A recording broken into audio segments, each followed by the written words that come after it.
What's tip number one? Okay, well, you know what? The first thing is assessing your design. One of the tips I have is assessing your design and finding mediums or other things that you can use that would complement the design. Like with Redistribute, I decided to use patches. And for a design that's this grassroots, it's obviously trying to make a political statement to a certain degree.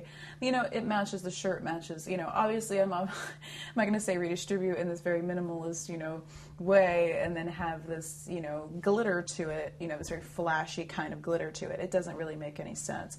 So think about what you're doing. If I had a big stoner leaf in the middle of the, you know, and I'm talking about pot and stuff like that, you know, stoner leaf pink and have like little lace coming out, that doesn't make any sense. Exactly. This is, you know what I mean? Think about your design, think about the way that it could best be utilized and all that, you know, and then go for it. So that's tip number one. Make sure your mediums match your design and that your design altogether makes sense, because you could ruin and destroy a perfectly good design. So tip number one, makes sense.